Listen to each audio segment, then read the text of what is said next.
All right. So now that you have a sales team, you've got to figure out how to set your sales territories. I've seen this come up a bunch of times. This is the sales territory plan template that we use in the multiple tabs, which I'm going to walk you through right now.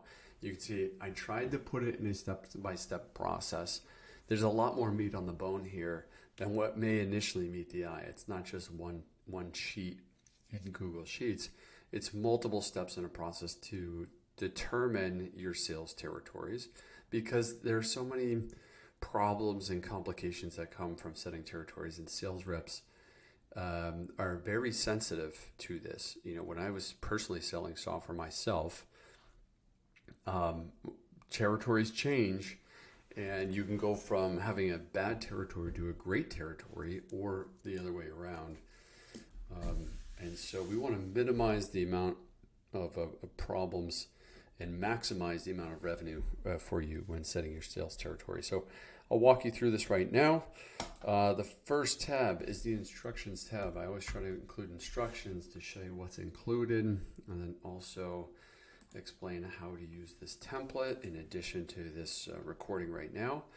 I will include a link down below so you can make a copy of this template for yourself. You can also join the go-to-market school, and you'll have access to this template as well as every other sales and marketing template that I use to run our sales and marketing organizations at our venture-backed B2B SaaS company, and now our much larger software company that has acquired us.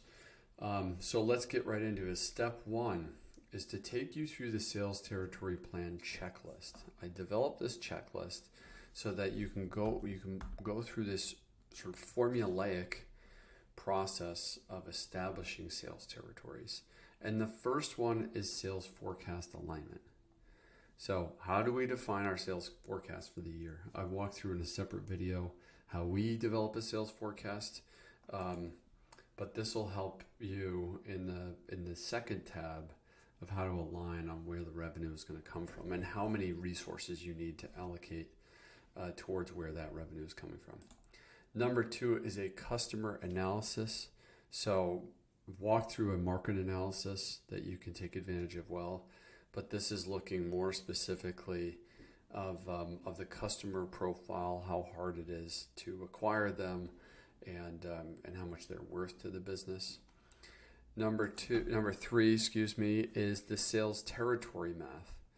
All right, so every territory that you assign, there will be a certain number of leads or accounts that need to be assigned to sales reps, and then those will have funnel conversion metrics that will lead to an average deal size and ultimately show you how much revenue each rep will produce within that territory. So we've got to go through that math.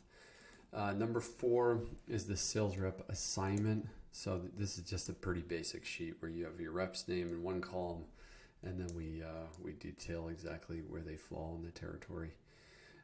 Number five is lead assignment rules. So how will leads get routed to the team? Boy, this can be complicated. You don't want your reps fighting over leads or disputing who was routed what lead. That can get nasty. So we want to keep it very straightforward and even, very black and white. And then number six is a target account list. So this is traditionally reserved for more of a commercial or enterprise sale where you have a specific list of target accounts. I've outlined this in a Google Sheet, but this will often show up in your CRM. So hopefully that gets you oriented towards the checklist. And I've provided some additional resources up here above that you can access to support these efforts. But let's go on to number two, the sales forecast alignment. So if I zoom out, you can see that this is slightly different from your revenue forecast. Now, it should come from the revenue forecast, depending upon how you build your model. But there are going to be new billings required, or however you target, whatever the target is for your sales team. There is going to be some requirements. So just imagine this is the next 12 months. It says 2022. My goodness, I need to update that to 2024. And you know what? I'll even do it. I'll do it for 2025. So it's actually next year. It's 2025.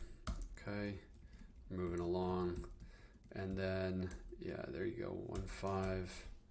We'll say 2025. There we go. And then this formula will update all of those. Even though there's actually a better way to do this, I'll show you a little shortcut here.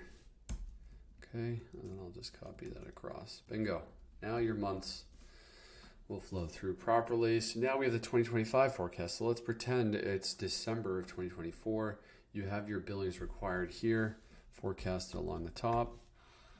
And then you look at your territories. Let's say you've decided to allocate this to SMB, commercial, enterprise. It could be something different. It doesn't have to be segmented this way. It could be based on geo. It could be based on product segment.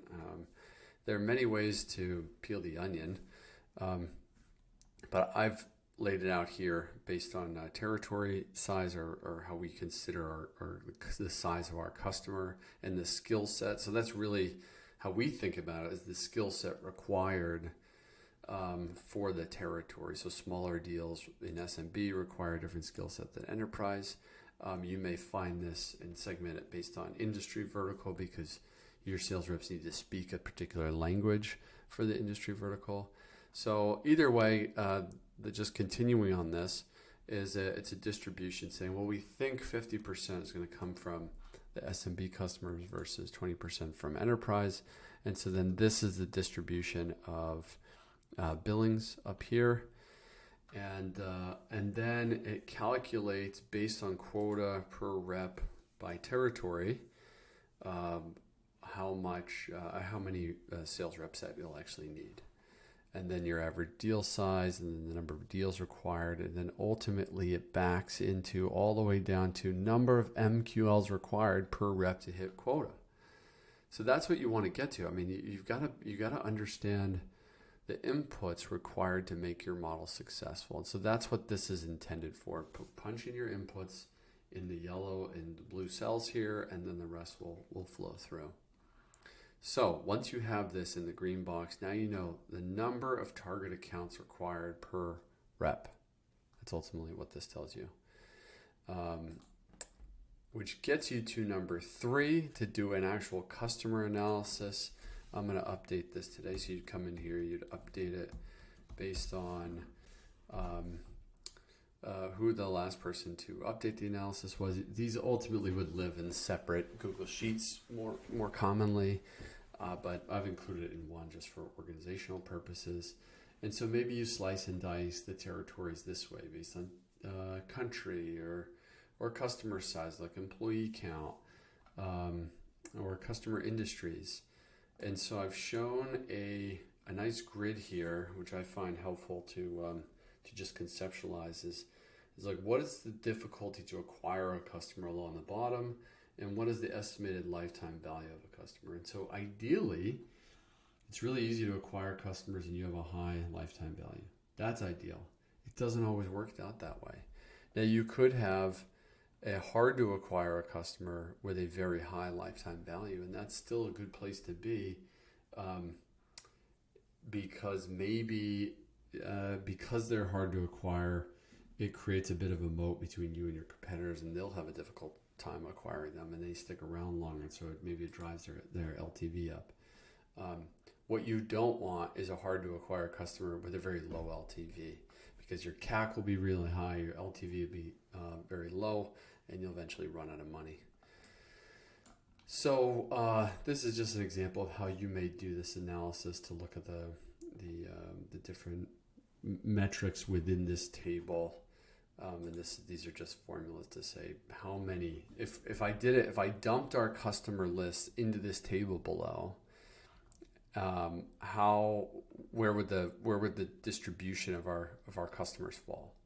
Where are they coming from a country standpoint? What's the average deal size? So this gives you a view of your current customer profile. So you have hundreds of customers. This is easy enough to do. You just reassign the formulas here to calculate it. Numbers, so step number 4. So now you know, like, what's the profile of our current customer base? Step number 4 is looking at and determining how you want to define your sales territories. And so in our example, the way we've thought about it is, like I said, based on the skill set required for the sales rep. And so we did it based on employee count. And we said small, medium business was 1 to 99 employees. Commercial was 100 to 999 employees, and enterprise 1,000 plus. And each of them have corresponding sales cycles. And then you say, well, based on the math from before, the sales forecast alignment, if we had this number of MQLs each month, well, historically, the conversion rate to sales accepted lead is this.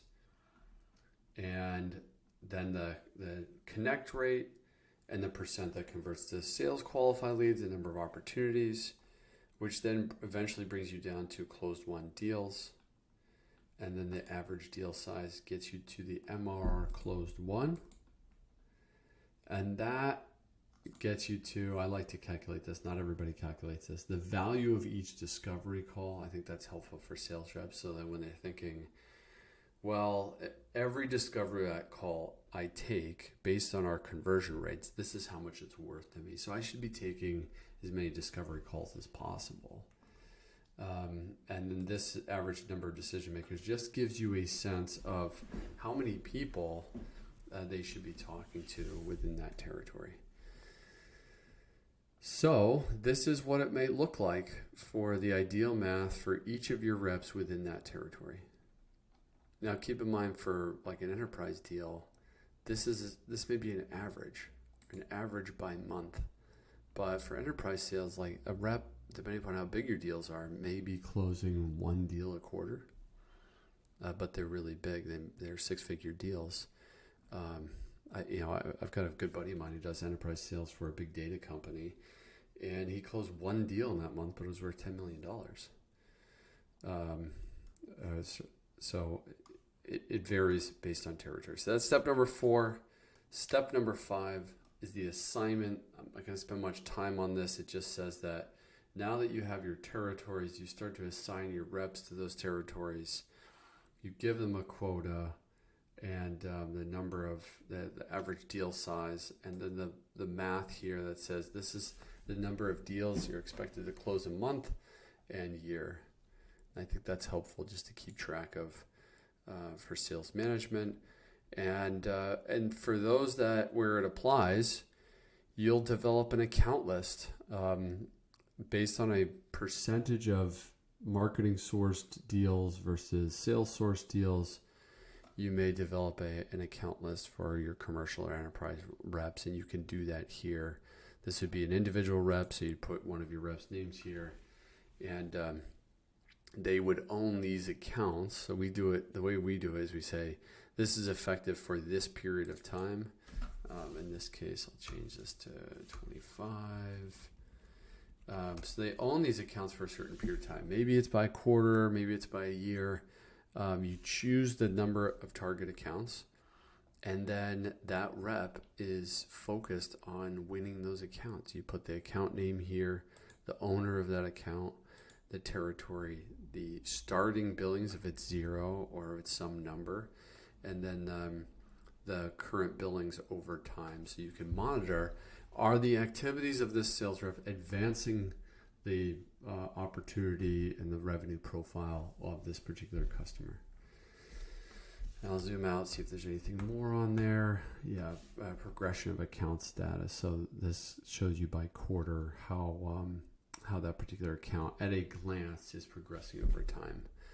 So it's like, all right, did we release them? Did we engage them? Close won or close lost? So hopefully that is helpful. That really is how, like the building blocks of how we assign territories and we do the math behind it. And so if you found that helpful, I'll include a link to make a copy of this Google Sheet on your own. And then if you want, in the next video, I will jump into our sales hiring assessment template. So this is the rubric that I use to go hire sales rep. Is proven to be very effective. I wish I had it because I made a bunch of mistakes early on, but I'll walk through that next. See you there.